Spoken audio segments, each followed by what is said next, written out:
అందరికీ హాయ్ అండి. మీకోసం కొన్ని వంటింటి చిట్కాలు. చింతపండు ఒకేసారి నేను కేజీ తీసుకుంటానండి. అది ముందుగా ఒక రోజంతా ఎండబెట్టి అందులో పుల్లలు, గింజలు, ఇంకా సన్న సన్న పురుగులు కూడా ఉంటాయండి. అవన్నీ దులిపేసి ఒక బాక్స్లో ఇలా పెట్టుకొని కొంచెం ఉప్పు చల్లి పెట్టుకుంటే ఫ్రెష్గా ఉంటుందండి. ఫ్రిడ్జ్లో పెట్టుకుంటే ఎప్పుడు కొత్త చింతపండు లాగా ఉంటుంది. కొంచెం మనం బయట పెట్టుకుంటే పాత చింతపండు చేపల పులుసు చేసుకోవడానికి వీలుగా ఉంటుంది. ఇవి శనగలు, బొబ్బర్లండి. రాత్రంతా నీళ్ళలో నానబెట్టాను. శుభ్రంగా కడిగి 2 సార్లు ఆ నీళ్లు పారబోసి మళ్ళీ మంచి వాటర్తోని నానబెట్టుకుంటే మనం మరుసటి రోజు కొంచెం ఉడకబెట్టుకోవాలండి. ఇలా వస్తాయి చూడండి, వేడివేడిగా ఉన్నాయి, కాలుతున్నాయి. ఇలా ఉడకబెట్టుకొని మనం బ్రేక్ఫాస్ట్గా తిన్నామనుకోండి, పోపు వేసుకొని ఆరోగ్యానికి చాలా మంచిది. అదేవిధంగా ఇందులో ఇలా కట్టు వస్తుందండి. ఈ కట్టుతో మనము ఉలవచారులాగా ఈ బొబ్బరి కట్టు కూడా చేసుకోవచ్చు. అది కూడా చాలా టేస్టీగా ఉంటుందండి. మీరు కూడా ఇలా ట్రై చేయండి. ఆరోగ్యానికి మంచిదండి. మనకు బ్రేక్ఫాస్ట్ తొందరగా అయిపోతుంది. ఇవి పోపు వేసుకొని బ్రేక్ఫాస్ట్ తినచ్చు. ఇది పచ్చి పల్లికాయ అండి. మనం షాప్ నుండి తీసుకొచ్చిన వెంటనే నీళ్ళల్లో పోసుకొని శుభ్రంగా మట్టి లేకుండా కడిగి ఇలా పెట్టుకోవాలండి.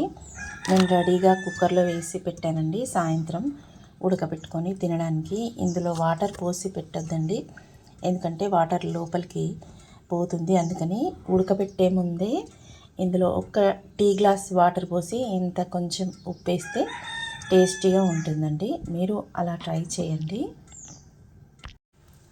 మనం ఎప్పుడూ తినే దోశలు కాకుండా ఇలా కొంచెం చిన్న టీ గ్లాసు పెసర్లు, బొబ్బర్లు నేను రాత్రి నానబెట్టానండి. మార్నింగ్ ఇలా మిక్సీ జార్లో వేసుకొని రుబ్బానండి. ఇందులోనే కొంచెం జొన్న పిండి, మల్టీగ్రెయిన్ పిండి కలిపానండి. ఈ దోశలు తింటే మనకు ఆరోగ్యానికి చాలా మంచిదండి. బియ్యం వాడొద్దు, బియ్యం పిండి కూడా వాడొద్దు, అది ఆరోగ్యానికి మంచిది కాదండి. అందుకని నేను ఇలా ట్రై చేస్తున్నాను. ఇందులో ఒక 2 పచ్చిమిర్చి, ఒక చిన్న అల్లం ముక్క వేసి మిక్సీ పట్టానండి. కొంచెం జీలకర్ర, సాల్ట్ యాడ్ చేసి మనం పెనం మీద దోశలు వేసుకోవడమే. చూడండి, దోశలు వేసాను, ఎంత బాగా వస్తున్నాయో చూడండి. దోశల పెంచు ఎప్పుడైనా దానికే పెట్టాలండి. దాని మీద మళ్ళీ ఫిష్ ఫ్రై లాంటివి చేయొద్దు, అప్పుడు మనకు దోశలు మంచిగా రావు. ఇది చూడండి, దోశ పైన సన్నగా ఫైన్లీ చాపుడు మునగాకు వేశాను. మునగాకు ఆరోగ్యానికి చాలా మంచిదని అందరికీ తెలుసు కదండి.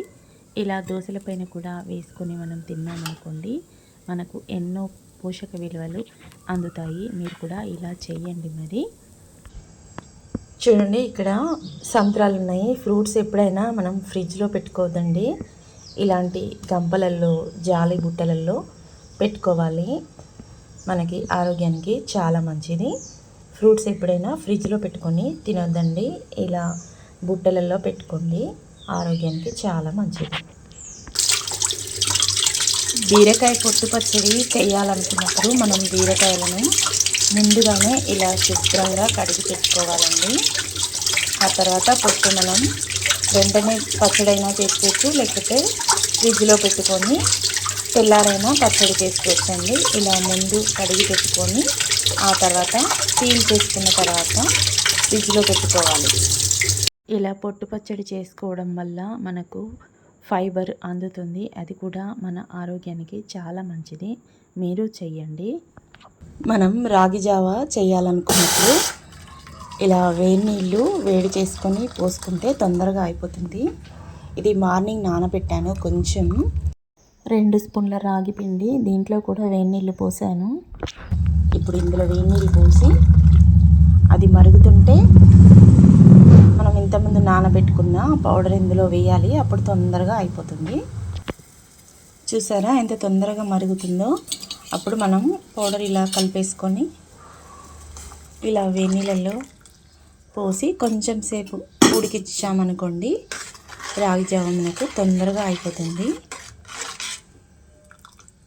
కొంచెం ఇలా వేస్తే జారుడుగా అనిపించాలి మనకు, అప్పుడు అయినట్టు లెక్క.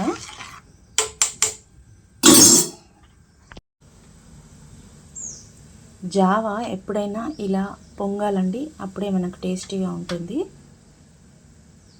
చూసారా ఎంత తొందరగా అయిపోయిందో.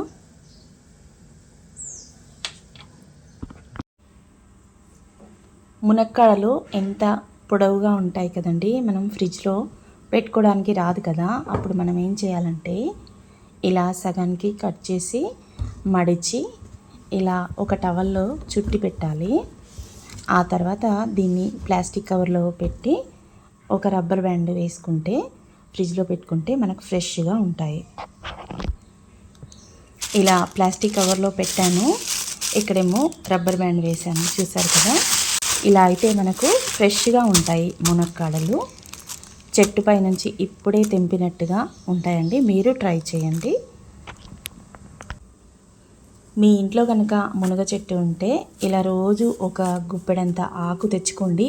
మనం కరివేపాకు పోపులకి ఎలా వేసుకుంటామో దీన్ని కూడా అన్ని వంటలలో వాడుకోండి. ఆరోగ్యానికి చాలా మంచిదండి. ఏదో రకంగా మనం ఇలా మునగాకు తిన్నామనుకోండి, మన ఆరోగ్యానికి చాలా మంచిది. అందరూ ట్రై చేయండి. ఇవి పెసర్లు బొబ్బర్లు అండి. ఇంతకుముందు మీకు చూపించాను కదా ఉడకపెట్టానని. ఇప్పుడేమో ఇలా పోపు వేసాను. కొంచెం ఉల్లిపాయలు, పచ్చిమిర్చి, కరివేపాకు, జీలకర్ర, కొద్దిగా సాల్ట్, కావాలనుకుంటే కారం ఎక్కువ కావాలనుకుంటే ఎక్కువ వేసుకోవచ్చు. ఇప్పుడు చూడండి, ఈ మునక్కాయలు 2 టమాటాలు వేసి నేను కుక్కర్లో అయితే ఉడకపెడుతున్నాను. ఇంకా చింతపండు పులుసు పప్పు లేకుండా మీకు ఎలా సాంబార్ చేయాలో నెక్స్ట్ వీడియోలో అయితే చూపిస్తాను. చాలా టేస్టీగా ఉంది. Please subscribe my channel.